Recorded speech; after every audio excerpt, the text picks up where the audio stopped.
Welcome students. ఈరోజు మన topic యూగ్లినైట్స్. ఇది జూనియర్ బాటనీ అంటే ఫస్ట్ ఇయర్ బాటనీలో 4 మార్క్స్‌కు ఇంపార్టెంట్. ఇది సెకండ్ యూనిట్ నుంచి వస్తుంది మనకు. అదే ఈ యూనిట్‌లో ఇంకా 4 టాపిక్స్ ఉంటాయి మొత్తం.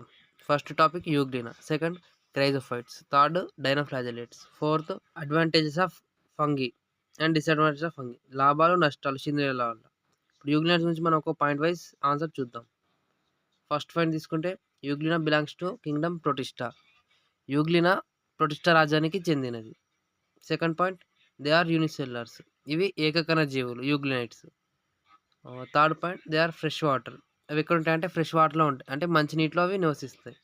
ప్రత్యుత్పత్తి, దానిలో రిప్రొడక్షన్ బైనరీ ఫ్యూజన్ జరుగుతుంది. ప్రత్యుత్పత్తి ఎట్లా జరుగుతుంది? ఇందులో ద్విత్వ విచ్చిత్తి ప్రత్యుత్పత్తి జరుగుతుంది. ఫిఫ్త్ది, they are autotrophs. Absence of sunlight they exhibit heterotrophs. అవి సూర్యకాంతి ఉన్నప్పుడు స్వయం పోషకాలుగా పనిచేస్తాయి. సూర్యకాంతి లేకపోతే పరపోషకాలుగా అది ఆధారపడతాయి. ఆరో పాయింట్ చూసుకుంటే వాటికి ఇవి కాషాబల్ కలిగి ఉంటాయి.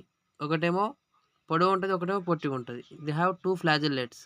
One is long, one is short. ఇది 4 మార్క్స్ క్వశ్చన్స్ అయినా 8 పాయింట్స్ రాస్తే సరిపోతుంది. 4 మార్క్స్ పడతాయి. ఇంకా నెక్స్ట్ 2 పాయింట్స్ గురించి డిస్కషన్ చేద్దాం. సెవెంత్ పాయింట్ చూసుకుంటే is body covered by protein layer is called pellicle. దాని దేహం ఒక ప్రోటీన్ లేయర్తో కప్పి ఉంటుంది, దాన్నే పెలికిల్ అంటాం. Example euglena. మనం ఈ 8 పాయింట్స్ రాస్తే మనకు ఈజీగా 4 మార్క్స్ వస్తాయి. ఈ లెసన్లో ఉన్న 4 మార్క్స్ ప్రతిదీ మనం 8 పాయింట్స్ రాస్తే సరిపోతుంది.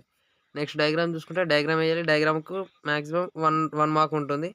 ఒక 5 to 6 పాయింట్స్ రాస్తే సరిపోతుంది. Chloroplast, nucleus, cell wall, mitochondria, cytoplasm, stigma, flagella, ఈ పాయింట్స్ రాస్తే సరిపోతుంది. 2 మినిట్స్లో మీరు ఈజీగా ఒక 4 మార్క్స్ ఆన్సర్ నేర్చుకోవచ్చు. Thank you.